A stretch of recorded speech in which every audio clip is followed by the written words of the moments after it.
सबसे पहले इस बात को समझने का प्रयास करते हैं कि लू नुकसानदायक क्यों है।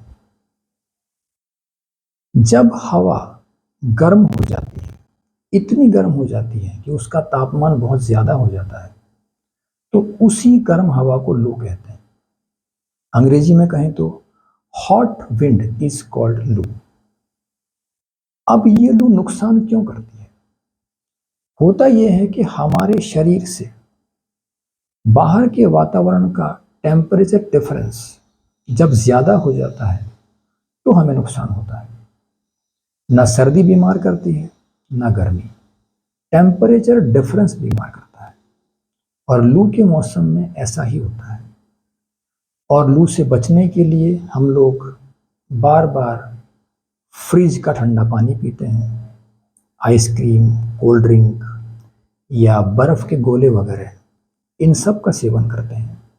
मगर यकीन मानिए, एट द टाइम ऑफ लू इनसे कोई फायदा नहीं होगा, क्योंकि टेम्परेचर डिफरेंस और ज्यादा हो रहा है। इन सब का सेवन आप कर सकते हैं शाम होने के बाद, तब आपको इतना नुकसान नहीं होगा। मगर लू के वक्त आप ऐसा ना करें। लू के माहौल में आप जब भी घर से बाहर जाएं तो कुछ हल्का खाकर और मटके का पानी पीकर बाहर निकलें। देखिए, ये पेड़ पौधे ये भी तो ऐसी लू में जिंदा रहते हैं। अगर इन्हीं पौधों को केवल पानी में इसी लू के माहौल में रख दिया जाए तो यकीन मानिए ये जल जाएंगे, मर जाएंगे। ये इस लू को इसलिए सहन कर पाते हैं कि ये खाद और पानी दोनों के कांटेक्ट में रहते हैं। अगर आप कंसेप्ट समझ लेंगे तो उपाय आप खुद कर पाएंगे। तो आप भी कुछ हल्का खाकर और मटके का पानी पीकर फिर आप बाहर निकलें। और दूसरी बात कि नहाकर एकदम बाहर ना जाएं, क्योंकि वहां भी यही कंसेप्ट होता है, टेम्परेचर डिफरेंस। देखिए, जो भी बातें, जो भी वीडियोस मैं आप तक पहुंचाता हूं, आप यकीन मानिए वो रियल लाइफ एग्जांपल्स पर, मेरे एक्सपीरियंस पर बेस्ड होते हैं। तो अगर आप नहाकर एकाएक बाहर जाते हैं तो टेम्परेचर डिफरेंस की वजह से आपको हीट स्ट्रोक का इफेक्ट होता है। अगर देसी में कहें तो लू की फटकार। इसलिए इस बात का ध्यान रखें। और एक खास बात कि केवल मतलब पानी ही पानी बार बार पिए, ऐसा ना करें। अगर देसी में कहें तो कोरा पानी हल्ला मचाता है।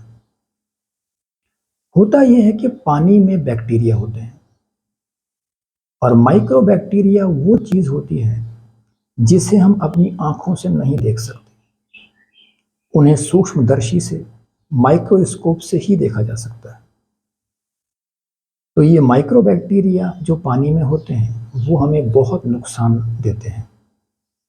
इस बात को हम इस तरह से समझ सकते हैं कि जब भी अचार निकालने की सलाह दी जाती है तो ये कहा जाता है कि चम्मच सूखा होना चाहिए, उसमें नमी या पानी नहीं होनी चाहिए।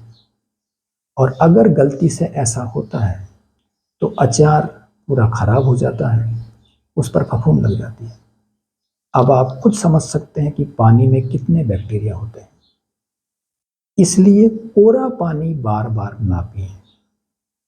बीच बीच में आप कुछ हल्का खाते रहें और उसके साथ साथ मतलब नींबू पानी, छाछ, दही, टमाटर, इस तरह की चीजें जिनमें अम्ल हो, एसिड हो, उनका आप सेवन कर सकते हैं। अम्ल बैक्टीरिया को मारता है।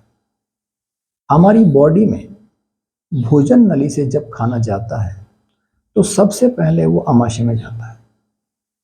वहां अम्ल होता है जो हमारे भोजन के बैक्टीरियाज को मारता है।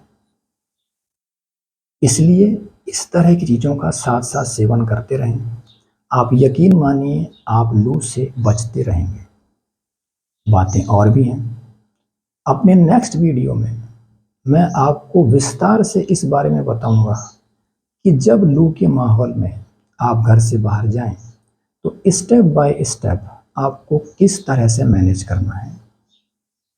फिलहाल मेरी आप सबसे एक रिक्वेस्ट है कि मेरे इन वीडियोस को आप जितने अधिक लोगों तक पहुंचा सकते हैं पहुंचाएं, ताकि वो सब इसका लाभ उठा सकें और लू के इस भयंकर वातावरण में मतलब अगर उनको कुछ भी फायदा होता है तो मैं समझूंगा मेरा प्रयास सफल हुआ। Thank you.